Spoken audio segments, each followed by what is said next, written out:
रात के 11 बजे का समय था। सड़कें सुनसान थीं और हर जगह बारिश की बूंदें बिखरी हुई थीं। आयशा अपने ऑफिस से घर लौट रही थी, लेकिन आधे रास्ते में ही रिक्शा उसे उतार गया, क्योंकि आगे का रास्ता पानी में डूबा हुआ था। वह छतरी थामे अंधेरी गलियों से गुजर रही थी। चारों तरफ अजीब सा सन्नाटा था, बस बारिश की टपकती बूंदों की आवाज और कभी-कभी तेज हवा के झोंके। उसके दिल में एक अजीब सी बेचैनी थी, जैसे कोई उसे दूर से देख रहा हो। चलते चलते उसे एक पुराना जर्जर सा बंगला नजर आया।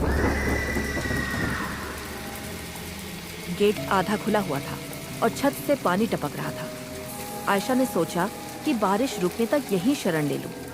वह अंदर चली गई। अंदर की फिजा नमी और सड़ांध से भरी हुई थी। दीवारों पर जाले थे और फर्श पर पानी के छींटे।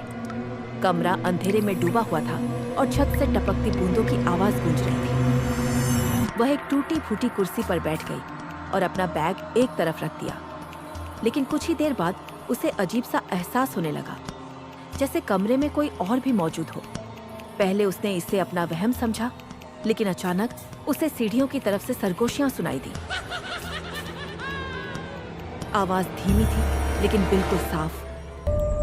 आ जाओ, आ जाओ। आयशा घबराकर खड़ी हो गई। उसने जोर से पुकारा, कौन है, कौन है? लेकिन जवाब में वही फुसफुसाहट गूंजी, आ जाओ, आ जाओ।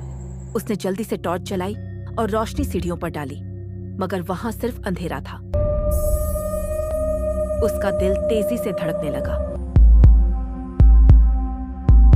वह दरवाजे की तरफ बढ़ी ताकि बाहर निकल सके, मगर दरवाजा बंद था। जितना जोर लगाती, उतना ही वो मजबूती से जमे रहता। इसी दौरान कमरे में पानी भरना शुरू हो गया। पहले फर्श पर हल्की परत बनी, फिर धीरे धीरे घुटनों तक पहुंच गई। आयशा चीखने लगी, लेकिन कोई सुनने वाला नहीं था। पानी के साथ साथ दीवारों पर अजीब और गरीब निशान उभरने लगे, जैसे हाथ अंदर से बाहर निकलने की कोशिश कर रहे हों।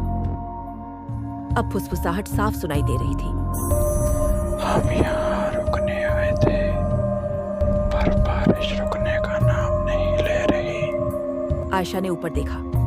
सीढ़ियों पर एक साया खड़ा था, लंबा सा आदमी जिसके जिस्म से पानी टपक रहा था और हाथ में एक पुरानी टूटी हुई छतरी थी। उसकी आंखें बिल्कुल खाली थीं, जैसे उनमें कभी जिंदगी रही ही ना हो। वह धीरे धीरे नीचे उतरने लगा। आयशा रोते हुए चिल्लाई, भगवान के लिए मुझे जाने दो।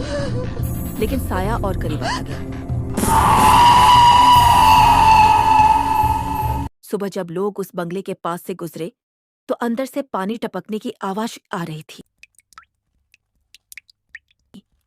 लेकिन हैरानी की बात यह थी कि उस रात शहर में बारिश हुई ही नहीं थी, और वो बंगला, वो कई सालों से वीरान पड़ा है। लोग आज भी कहते हैं, जो कोई बरसात की रात उस बंगले में पनाह लेता है, वो कभी वापस नहीं लौटता।